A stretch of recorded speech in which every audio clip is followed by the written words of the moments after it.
Mamlakat Mamajonova nomi xalqimizga yaxshi tanish. U o'zbek xalq qo'shiqlari, mumtoz va lirik ashulalarning mohir ijrochisi sifatida minglab yuraklardan joy olgan. Uzoq eldan kelgan aziz mehmonim, o'g'lim o'xshaydi ovozing sani. Biz xabarin bergimay chiqmasdan jonim, bolama o'xshaydi ovozing sani. O'g'lima o'xshaydi bolam, nolishing sani.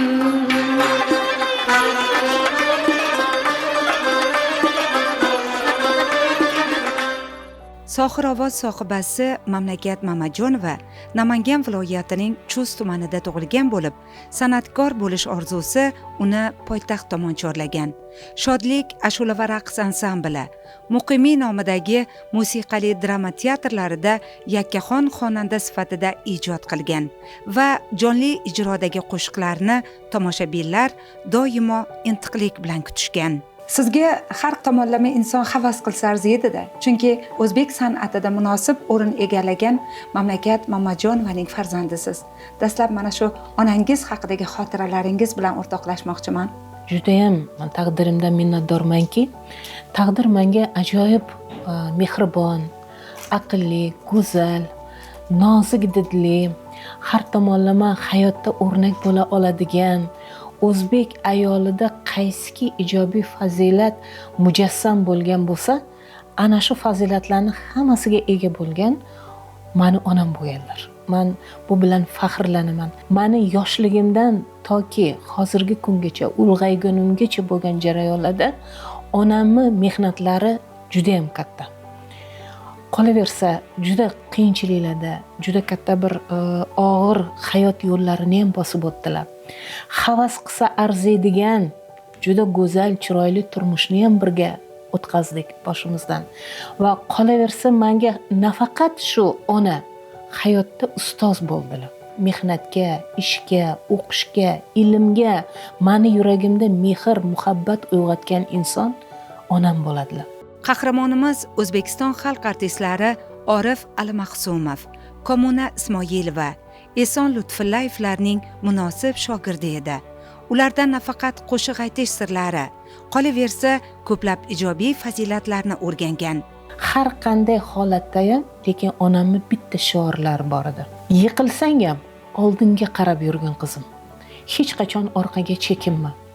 Hamisha qo'rqmasdan hamma ishga shijoat bilan yondashgin. Va yana bir ajoyib gaplari bor ediki, hech qachon hayotda yolg'on gapirma. Onamning san'at yo'li ancha murakkab kechdi. Va har qanday qiyinchilik murakkab bo'lishidan qat'iy nazar, onam kuchli iroda egasi edilar. Shu paytgacha men bir narsani aytishim kerakki, butun O'zbekistonni agar hozir oladigan bo'lsak, onam bormagan tuman, onam bormagan qishloq, ovul qolmagan.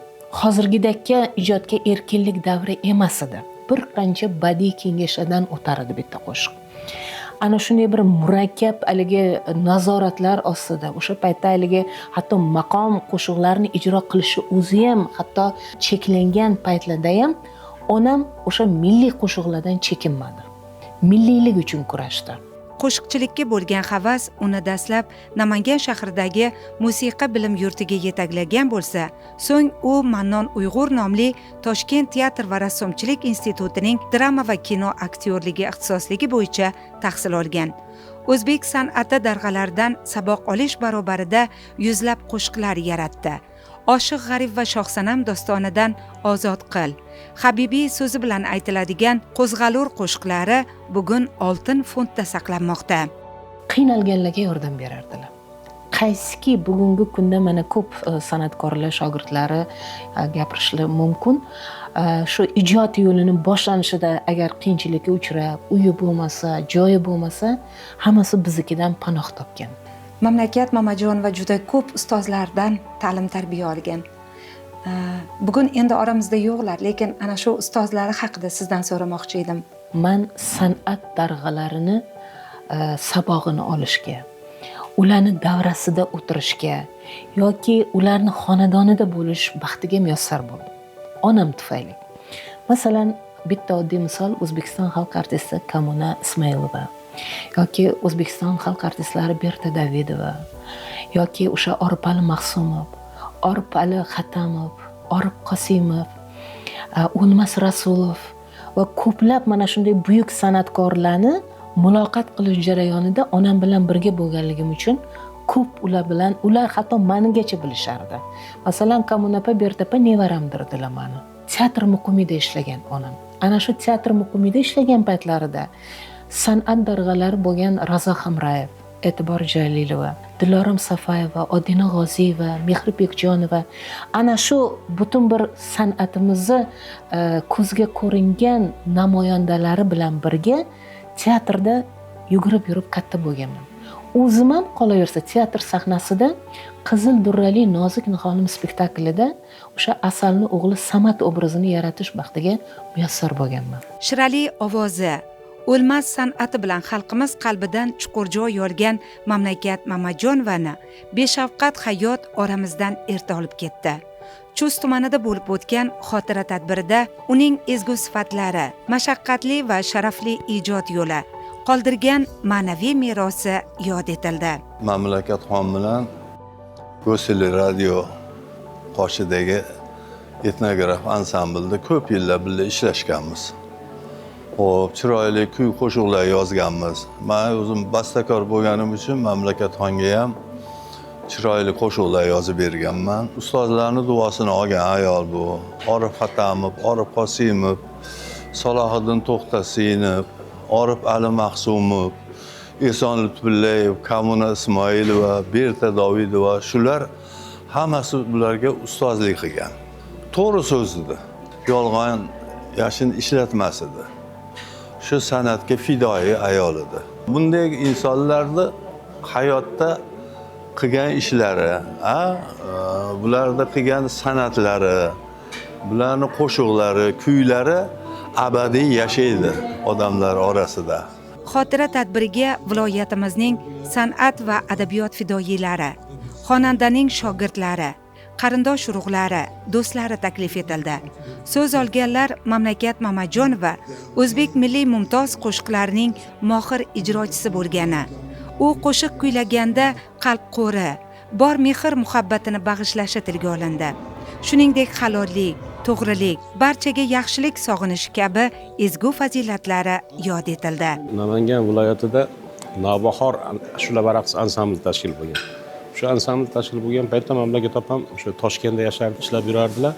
Shunda kelib shu ansambl bilan bir qo'shiq aytsam, shu ansambl bilan qo'shiqlarimni yozuvini qilsam, konsert bersam degan maqsadda Namanganga tashrif buyurganlar. Shunda biz o'sha Navbahor ansambli bilan birga qo'shiqlarni studiyada yozib, tumanlarga borib konsertlar berib, birga tanishib shunda opa-uka bo'lganmiz. Bir yaxshi bir chiroyli nafasi bor ayol edilar. Ayni Chust madaniyat markazida ham shu yerda konsert berishim kerak, o'zim tug'ilib o'sgan joy deb shu yerda juda chiroyli konsert berganlar. Qo'shiqchilikka juda ko'p ustozlarni ko'rgan, u ham shu Komun opalardan dars olgan, O'lmas Rasulovlardan dars olgan, Fattoxon akalarning duosini olgan opa ko'p yillar Toshkentda ansambllarda faoliyat ko'rsatib yurgan. Shu biz bilan ham nasib qo'shgan ekan, bir 2 yil hamnafaslik qilish nasib etgan.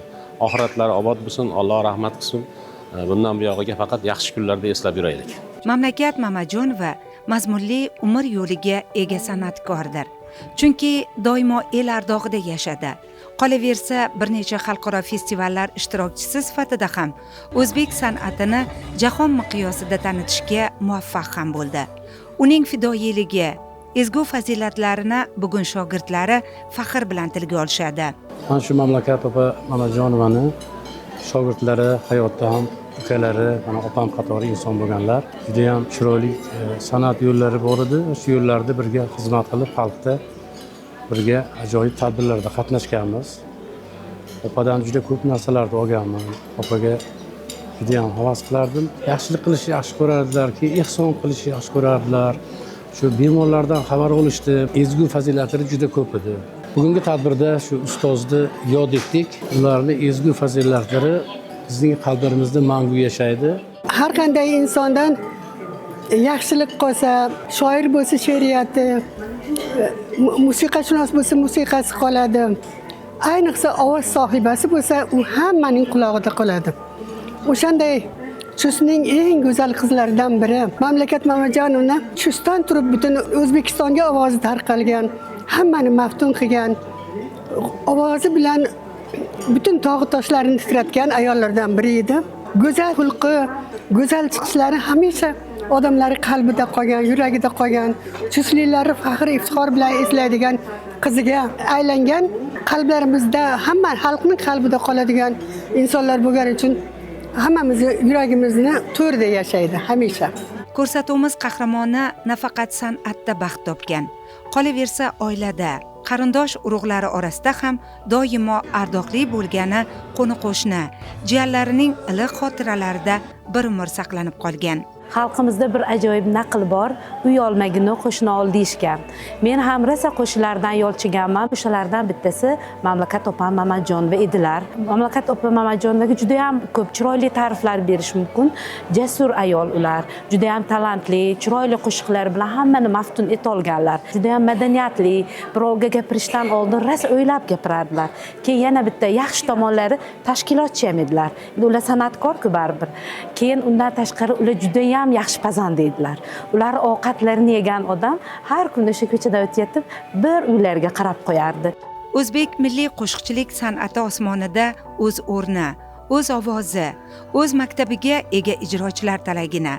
Mamlakat Mamajonova esa haqli ravishda ulardan biridir. Betakror ovozi, san'atida qalb tug'yonlari, quvonch va nolalari mujassam edi.